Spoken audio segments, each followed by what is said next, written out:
గత 22 సంవత్సరాలుగా ప్రకృతి ప్రకోపం అంటే ప్రకృతి వైపరీత్యాల వల్ల దాదాపుగా 12 లక్షల కోట్ల నష్టం జరిగింది మన భారతదేశానికి. ఇందులోనే దాదాపుగా 86,000 మంది కన్నుమూశారనమాట.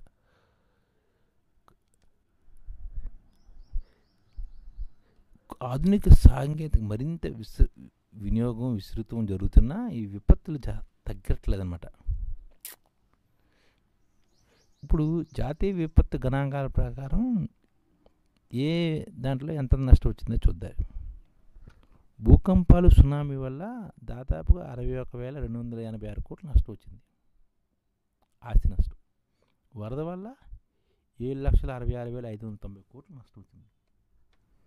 వేడి శీతల గాలుల వల్ల 5,091 కోట్ల నష్టం వచ్చింది. తుఫాన్ల వల్ల 3,16,113 కోట్ల నష్టం వచ్చింది. కొండ చర్యలు విరిగిపడడం వల్ల 599 కోట్ల నష్టం వచ్చింది. హిమనీ నదాల కరగడం వల్ల 1,814 కోట్ల నష్టం వచ్చింది. కరువు వల్ల 59,739 కోట్లు వచ్చిందనమాట. మొత్తంగా 12 లక్షల కోట్ల నష్టం వచ్చిందన్నమాట.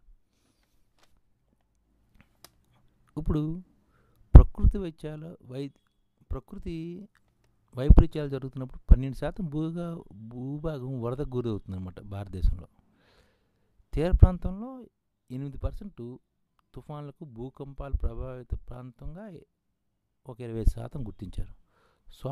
సాగు భూములో 65% కరువు గురైనట్లు నివేదికలు చెప్తున్నాయన్నమాట. ప్రపంచంలో వరదల బారిన పడిన దేశాల్లో భారత్ 2వ స్థానం.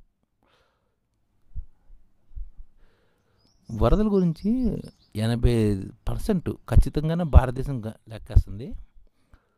రాష్ట్రాలు 17 రాష్ట్రాలు ఉన్నాయన్నమాట, కరువు ప్రాంత రాష్ట్రాలు. ఇందులో 2 తెలుగు రాష్ట్రాలు కూడా ఉన్నాయన్నమాట. అత్యధికంగా ఒడిశాలో 98% తీవ్ర తుఫాను రాగా గత 3 ఏళ్ళలో 7 సార్లు వచ్చాయన్నమాట.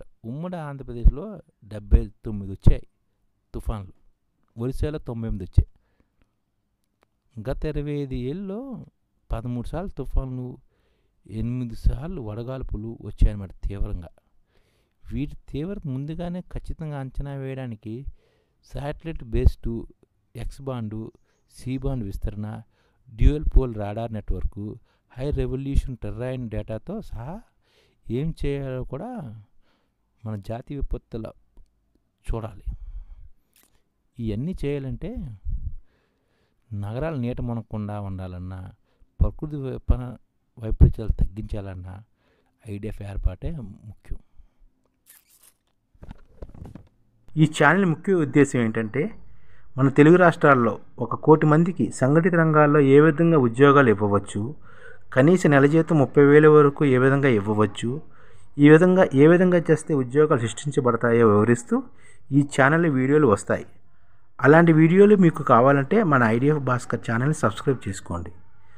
ఐడిఎఫ్ అంటే ఇండియన్ డెవలప్మెంట్ ఫోర్స్. ఈ వీడియోలు చూసిన తర్వాత మీకు నచ్చితే లైక్ చేయండి, మీ ఫ్యామిలీ మెంబర్స్కి షేర్ చేయండి, మరియు మీ ఫ్రెండ్స్కి షేర్ చేయండి. Thank you. నమస్కారం.